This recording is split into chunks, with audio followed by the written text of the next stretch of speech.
Hi hello ನಮಸ್ತೆ ಎಲ್ರಿಗೂ. ನಾವು ಬಂದಿರೋದು ಮುತ್ತತ್ತಿಗೆ. ಏನು ಪದೇ ಪದೇ ಮುತ್ತತ್ತಿಗೆ ಹೋಗ್ತಾ ಇರ್ತೀನಿ ಅಂತ ಅನ್ಕೋತೀರಾ? ನಮ್ಮೂರ ಹತ್ತಿರ ಆಗಿರೋ ಕಾರಣ ಪದೇ ಪದೇ ಬರ್ತಾನೆ ಇರ್ತೀವಿ.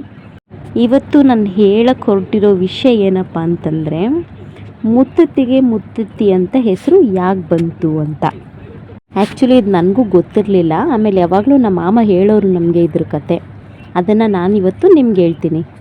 ಇದು ರಾವಣನ ವಧೆ ಆಗಿ ಶ್ರೀರಾಮನಿಗೆ ಪಟ್ಟಾಭಿಷೇಕ ಆದ ನಂತರ ಲಂಕೆಯಿಂದ ಅಯೋಧ್ಯೆಗೆ ವಾಪಸ್ ಹೊರಡ್ತಾರಂತೆ ವಿಭೀಷಣರ ಜೊತೆಗೆ. ಸೀತಾಮಾತೆ, ರಾಮ, ಲಕ್ಷ್ಮಣ, ವಿಭೀಷಣರು ಇವರಿಷ್ಟು ಜನ ಹೊರಡಬೇಕಾದ್ರೆ ಕಾವೇರಿ ನದಿ ತೀರದಲ್ಲಿ ಬರ್ತಾರಂತೆ. ಆ ಜಾಗ ನೋಡಿ ಶ್ರೀರಾಮನಿಗೆ ಅಲ್ಲಿನ ಜಾಗ ಬಿಟ್ಟು ಹೋಗೋಕ್ಕೆ ಮನಸ್ಸು ಬರಲ್ವಂತೆ. ಆ ಸೌಂದರ್ಯನ ನೋಡ್ತಾ ಇವತ್ತು ಇಲ್ಲೇ ಇದ್ಬಿಡೋಣ, ಇವತ್ತು ನಾಳೆ ಹೋಗೋಣ ಅಂತ ಹೇಳ್ತಾರಂತೆ. ಆಗ ಎಲ್ಲರೂ ಒಪ್ಕೊಂಡು ಅಲ್ಲೇ ಉಳ್ಕೋತಾರಂತೆ. ನಾಳೆಗೆ ಸೀತಾಮಾತೆ ಕಾವೇರಿ ತೀರದ ಹತ್ರ ಹೋಗಿ ಸ್ನಾನ ಮಾಡ್ತಾ ಇರ್ತಾರಂತೆ.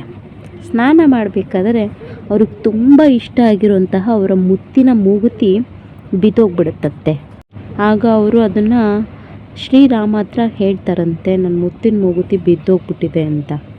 ಆಗ ಶ್ರೀರಾಮ ಹನುಮಂತನಿಗೆ ಹೇಳ್ತಾರಂತೆ, ಮುತ್ತಿನ ಮೂಗುತಿ ಬಿದ್ದೋಗ್ಬಿಟ್ಟಿದೆ, ನೀರಲ್ಲಿ ಹೇಗಾದರೂ ಮಾಡಿ ಅದನ್ನು ಹುಡುಕೊಡು ಅಂತ. ಸೀತಾಮಾತೆ ದುಃಖದಿಂದ ಇರೋದನ್ನು ಹನುಮಂತನಿಗೆ ನೋಡೋಕ್ಕಾಗ್ದಿರ ತನ್ನ ಬಾಲವನ್ನು ಹಾಕಿ ರಭಸದಿಂದ ಹಿಂಗೆ ಎತ್ತಿ ಮುತ್ತನ್ನು ಎತ್ತಿ ಕೊಡ್ತಾರಂತೆ. ಆಗ ಸೀತಾಮಾತೆಗೆ ತುಂಬ ಖುಷಿಯಾಗ್ಬಿಟ್ಟು ಅವ್ರಿಗೆ ಮುತ್ತು ಎತ್ತಿದ ರಾಯ ಅಂತ ಪ್ರೀತಿಯಿಂದ ಕರೀತಾರಂತೆ. ಮತ್ತು ಆಂಜನೇಯ ಸ್ವಾಮಿ ತನ್ನ ಬಾಲದಿಂದ ಅಷ್ಟು ರಭಸವಾಗಿ ಮುತ್ತನ್ನು ಎತ್ತಿದ ಕಾರಣ ಇವತ್ತಿಗೂ ಆ ಜಾಗನ ತಿರುಗಣೆ ಮಡು ಅಂತ ಕರೀತಾರೆ. ಯಾಕೆ ಅಂತಂದರೆ ಇವತ್ತಿಗೂ ನೀರು ಒಂದು ಸುತ್ತ ಹಾಕಿನೇ ಹೋಗೋದು. ಈ ಜಾಗಕ್ಕೆ ಹೋದರೆ ದಯವಿಟ್ಟು ತುಂಬ ಹುಷಾರಾಗಿರಿ. ಯಾಕಂದರೆ ತುಂಬ ಸುಳಿಗಳಿವೆ ಇಲ್ಲಿ. ಎಷ್ಟೊಂದು ಜನ ತುಂಬ ನೀರಲ್ಲಿ ಆಟಾಡೋಕೆ ಹೋಗಿ ತಮ್ಮ ಪ್ರಾಣನೇ ಕಳ್ಕೊಂಡಿದ್ದಾರೆ. ಯಾರಾದರೂ ಹೋದರೆ ನೋಡಿ, ಪ್ರಕೃತಿ ನೋಡಿ ಆನಂದ ಪಡಿ, ದೇವರ ಆಶೀರ್ವಾದ ತಗೊಂಡು ಸುರಕ್ಷಿತವಾಗಿ ವಾಪಸ್ ಬನ್ನಿ. ಆದರೆ ದಯವಿಟ್ಟು ನೀರಿನ ಜೊತೆ ಆಟಾಡೋಕ್ಕೆ ಹೋಗಬೇಡಿ ಯಾರೂ.